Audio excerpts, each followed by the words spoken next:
Assalamualaikum warahmatullahi wabarakatuh. Halo guys, kembali lagi bersama saya Bobby Harriet. Kali ini saya ingin mengomentari balas video komentar-komentar yang masuk di channel YouTube saya ya. Ini adalah dari Sanderoy Budiman. Dia bilang komentar logika, kata dia kan. Logika mana ketika Anda percaya Al-Quran tidak diubah-ubah padahal selisan? Guys, kita bahas dulu ya. Al-Quran itu tidak hanya diwariskan turun-temurun secara lisan, tapi juga tulisan. Jadi, ketika Nabi Muhammad itu menyampaikan firman Tuhan, ya, wahyu yang terimanya, itu para sahabat pengikutnya yang mendengar itu mencatat dan menghafal. Ini bukan hanya lisan, ya. Jadi, mereka yang disampaikan Nabi itu langsung catat dan dihafal gitu, ya kan? Jadi memang apa ya, yang namanya Nabi itu tuh ngomong, ya kan? Melalui omongan gitu, lisan gitu kan, menyampaikan firman Tuhan. Jadi sama seperti Anda misalnya Anda tuh lagi kayak wartawan. Wartawan tuh kan ketika dia tuh mewawancari sumber dia kan mencatat. Tapi wartawan sekiranya nggak menghafal. Karena dia mengandalkan betul-betul dari catatannya atau dari tape recorder. Itu bisa ulang-ulang itu. Nah, tapi kalau kalau zaman dulu kan tidak ada tape recorder. Belum ada ya saya semacam rekaman gitulah sehingga nggak bisa diulang lagi. Maka mereka tuh menghafal, mencatat dan menghafal. Sehingga kepala mereka tuh adalah menjadikan kepala mereka seperti tape recorder ya, mencatat ulang. Ini mereka bisa ulang-ulang terus gitu, hafalan itu gitu kan. Nah, ini fungsi tape recorder sekarang itu ada pada zaman dulu yaitu berupa hafalan. Ini hafalan itu mirip tape recorder yang bisa diputar ulang. Jadi misalnya saya menghafal sesuatu, Pancasila saya hafal. Saya ngulang-ulang terus bisa karena sudah terekam di memori saya. Sama kayak tape recorder kan begitu. Ada sudah tersimpan di memori, ada tinggal putar ulang bisa. Itulah pentingnya hafalan pada zaman dulu gitu kan. Kata dia, orang kuis pesan berantai aja banyak salahnya. Kuis pesan berantai beda dengan hafalan ya. Kuis pesan berantai itu tidak menghafal. Jadi bisa gini, pesan berantai ya. Ada misalnya 7 orang disejajarkan. Yang satu ngomong kepada yang kedua. Kedua nanti lanjut ketiga, keempat sampai ketujuh. Nah, itu biasanya jadi disrupsi. Yang orang pertama ngomong itu akan beda dengan orang ketujuh.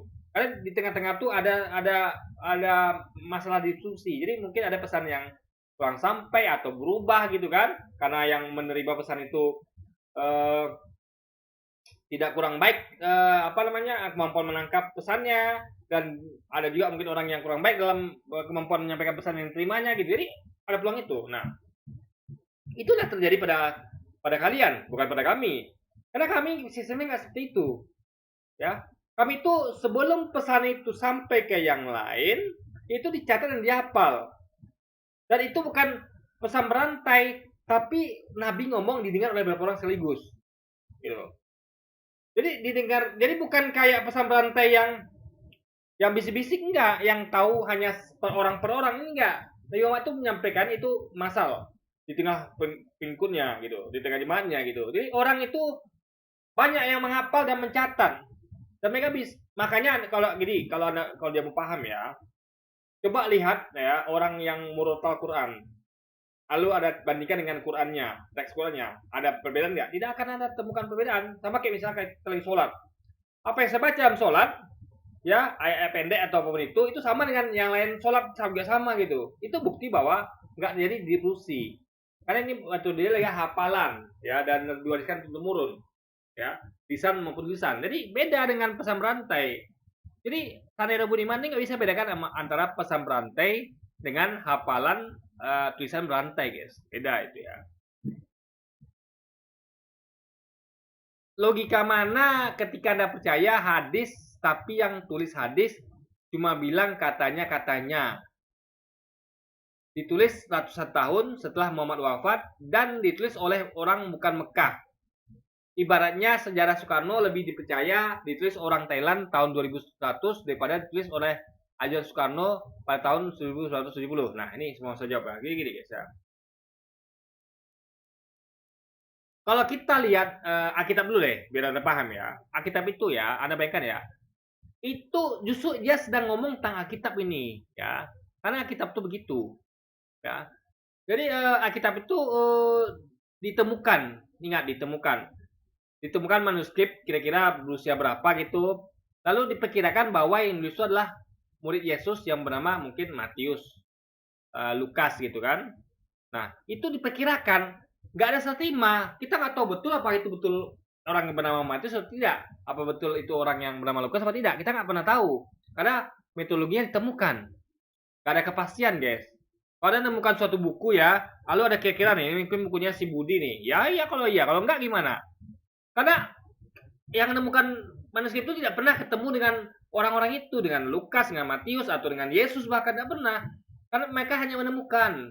Mereka kira-kira, itu bahayanya itu guys. Jadi keakuratannya sangat disangsikan gitu. Kita tidak, kita turun-temurun. Jadi dihafal, dicatat, dan diwariskan turun-temurun. Ya kan? Nah makanya itu ngomong Quran ya. Sekarang kita ngomong hadis. Oke, hadis itu memang kesaksian. Jadi posisi hadis itu sama kayak kesaksian Lukas, Matius. Ya, itu sama levelnya. Cuman hadis lebih jujur. Kenapa? Hadis itu memberikan peringkat, yaitu hadis sahih, mutawatir hingga ke palsu atau kurang kuat. Jujur.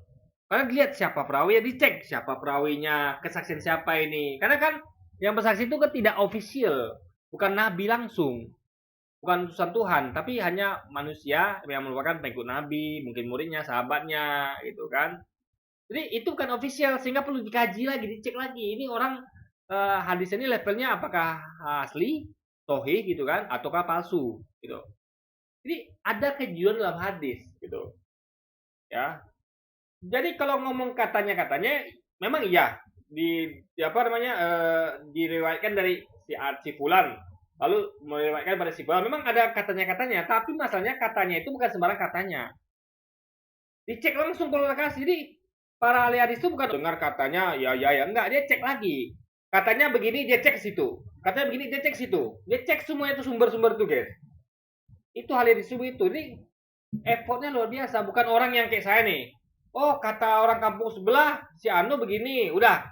Kalau saya tidak, kalau hari ini tidak, dia datang ke kampung sebelah itu datang ya, dicek betul.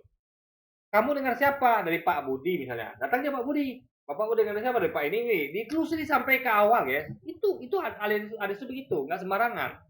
Ini metodologi kayak bukan kayak dengar kata orang udah gitu, enggak.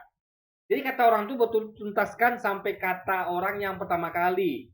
Nah, sampai nggak bisa lagi temukan orang yang mungkin orangnya sudah meninggal atau gimana.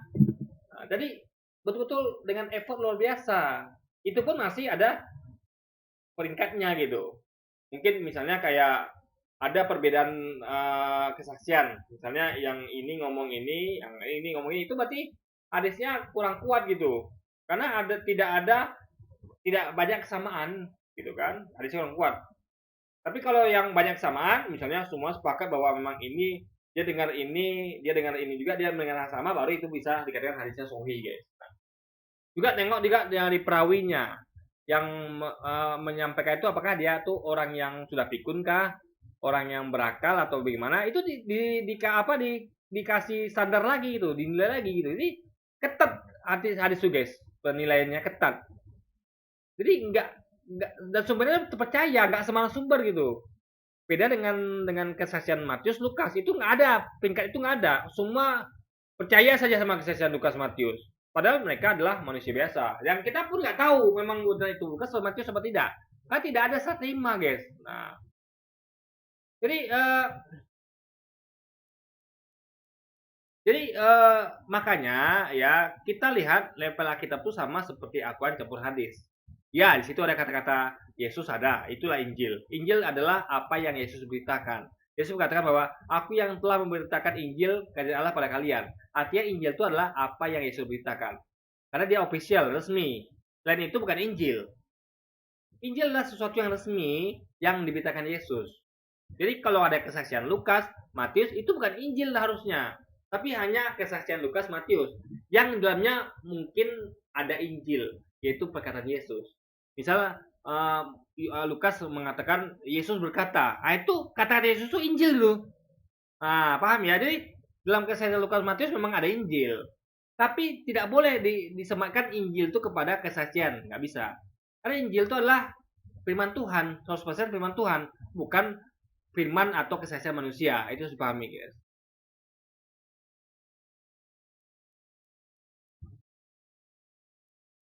Bible ada bukti tertulisnya dan manuskripnya ribuan. Jadi guys, bukan masalah manuskripnya berapa ribu, enggak, bukan masalah kuantitas, tapi kualitas yang penting. Ya, Pancasila berapa? Cuma 5 teks. Tapi dia luar biasa enggak? Luar biasa. Mungkin ada orang yang coba ngomong banyak lebar tapi tidak ada artinya gitu. Jadi ini bukan soal ribuan atau kayak komik. Komik itu ada ribuan lembar itu. Anda bandingkan dengan buku apa ya, buku ilmu pengetahuan sebenarnya hanya satu buku tapi itu lebih berharga gitu guys, masuk akal. Ini bukan masalah banyaknya manuskrip, enggak, tapi kualitasnya, bukan kualitas. Kita tuh kalau kitab suci itu kuncinya adalah kualitas, bukan kuantitas. Bible ada bukti itu tulisnya, ya bukti tulis itu adalah ditemukan gitu loh, ngerti nggak? Ditemukan. Oh, kita tidak, kita memang betul-betul diwariskan. Nabi berkata menyampaikan firman Tuhan, lalu para sahabat mendengar, mencatat dan menghafal, diwariskan turun berupa catatan dan apa itu guys. Jadi itu bukti yang lebih konkret, ya, lebih terjaga seperti itu guys bentuknya. Bukan dengan ditemukan tiba-tiba, coba ada yang bayangkan, Anda tiba-tiba menemukan ada buku di dekat jalan, lalu ada baca, oh ini kayaknya tulisannya Pangeran Diponegoro nih, yakin Anda gitu? Itu kan namanya nebak-nebak guys. Nah, itu yang jadi pada mereka nebak itu, oh ini kayaknya kesaksian Lukas. Kita tidak ada nebak, kita yakin, kita pasti, karena memang diwariskan turun-temurun. Ini pasti yang dari Nabi Muhammad gitu, atau dari hadis. Ini pasti dari bulan-bulan. Jadi itu memang pasti, cuman masalahnya dinilai dulu bulannya itu bagaimana gitu. Ini tidak ada keraguan dari siapa-siapanya karena ada trackingnya gitu. Ini para ahli itu memang mencari sumber itu memang langsung ke sumber utamanya gitu. Ngerti nggak maksudnya? Jadi kayak gini, kayak ada kejadian misalnya kriminal. Nah itu reporter TV yang baik kan adalah bukan datang ke lokasi lalu nanya orang katanya tibanya. Dia harus tanya langsung. Katanya begini, oke yang ngomong itu siapa? Si Anu, datang lagi dia. Lalu si Anu juga katanya datang lagi, sampai ke sumber utama nanti, yang merupakan mungkin orang yang melihat saksi langsung, orang yang merupakan saksi yang melihat langsung, atau mungkin bagian dari pelaku atau korban. Nah itu baru valid gitu kan.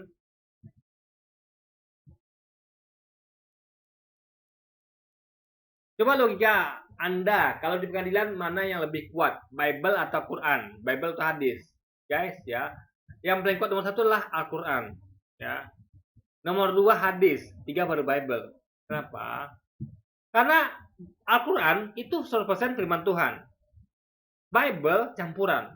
Ada 100% firman Tuhan di situ, bukan 100% ya. Ada firman Tuhan di situ, yaitu kata-kata Yesus yang dia sedang menyampaikan firman Tuhan. Bukan Yesus Tuhan ya, bukan. Bukan kata-kata Yesus itu yang dia Tuhan, bukan. Dengan dia ngomong itu bukan dia Tuhan, tapi Yesus sedang menyampaikan kata-kata firman Tuhannya. Nah, tapi bercampur dengan kesaksian manusia. Sama Anda ibaratkan kayak ada Quran tuh berisi, misalnya kita samakan ya, misalnya analoginya kayak Quran tuh Anda lihat Quran tuh adalah diisi dengan kesaksian Umar misalnya. Jadi ada baca Quran nih, ada Al-Quran Umar, Al-Quran Utsman, Al-Qurannya Abu Bakar. Nah itu yang terjadi pada Alkitab, Bible. Jadi ada kesaksian Matius, Lukas. Kalau Quran kalau dibuat sama ya, kalau mau buat sama tuh sama kayak kita bayangkan ada Quran yang judulnya adalah Quran Umar, Quran Utsman. Kan nggak ada. Karena tidak boleh Umar Utsman tuh memasukkan kesaksiannya dalam Al-Quran, nggak boleh. Karena Al-Quran tuh itu harusnya hanya berisi 100% firman Tuhan. Nggak boleh ada kesaksian selain Tuhan, nggak boleh.